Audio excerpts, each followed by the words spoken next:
नमस्कार दोस्तों, जय श्री राम। कैसे हैं आप सब। हमारे YouTube channel Arvind Kumar official में आप सभी का स्वागत है।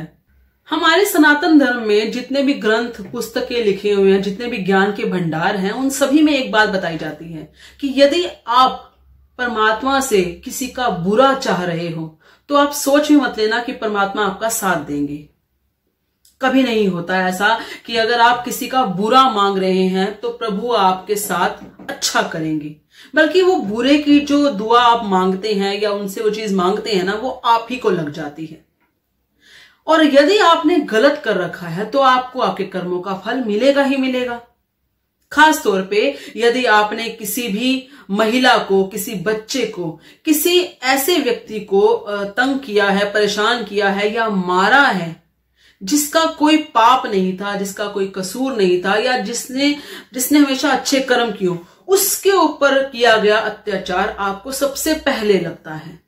ऐसा हमारे सनातन धर्म में माना जाता है और ये सत्य भी है, क्योंकि हमारा एक सनातन धर्म ये है जिसमें प्रभु खुद कहते हैं कि मैं भगवान हूं।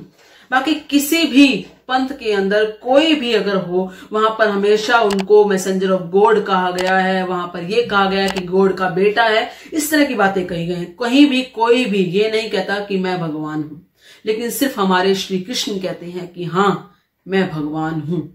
तो उनके द्वारा लिखी गई जितने भी बातें हैं भगवत गीता के अंदर हैं, या जितना भी कुछ लिखा गया, उसमें हमेशा यही कहा गया है कि कर्म फल आपको अवश्य मिलता है। आपका कर्म जैसा भी हो आपको अवश्य मिलता है।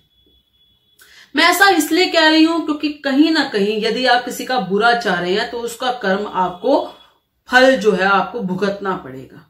और ऐसा ही हुआ है एक व्यक्ति के साथ। अब होता यह है कि तुर्की के अंदर संसद, वहां का जो संसद भवन है, वहां पर संसद चल रही थी। वहां पर अपने अपने विचार रखने के लिए हर कोई आ रहा था। ऐसे में क्या होता है, वहां पर एक सांसद है हसन विस्मेट के नाम से। वो आते हैं, अपना विचार रखते हैं और उस विचारों के अंदर वो इजराइल के खत्म होने की दुआ करते हैं।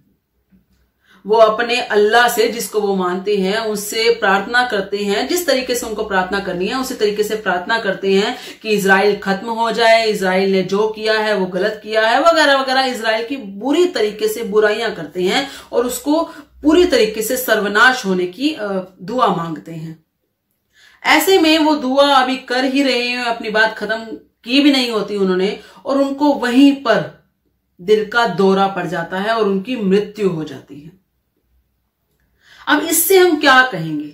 इससे हम यही कहेंगे कि प्रभु ने कहीं ना कहीं इंसाफ किया है। क्योंकि यदि आप कहीं भी किसी से भी इस तरह की उनके लिए मतलब मांग रहे होते हैं, दुआएं मांग रहे होते हैं, किसी के खत्म होने की, किसी के विनाश की दुआ मांग रहे होते हैं, तो प्रभु आपकी कभी सुनता नहीं है, कभी नहीं सुनता। मैं ये नहीं कहूंगी कि हाँ, उनके हिसाब से जो जिनको वो अल्लाह वगैरह जो भी मांगते हैं वो उनके हिसाब से उनकी सुनता है या नहीं सुनता, मैं नहीं जानती। मैं बस इतना जानती हूं कि एक परम शक्ति इस पूरी दुनिया को चलाने वाली है। आप जब उस शक्ति से सच्चे दिल से कोई दुआ करते हैं, अच्छी हो या बुरी, वो आपकी सुनता जरूर है।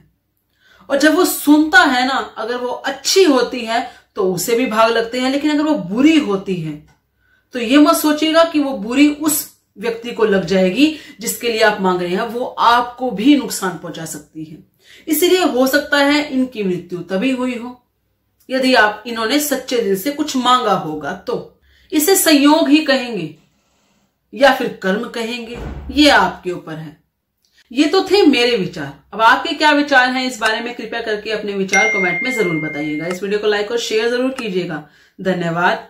जय श्री राम।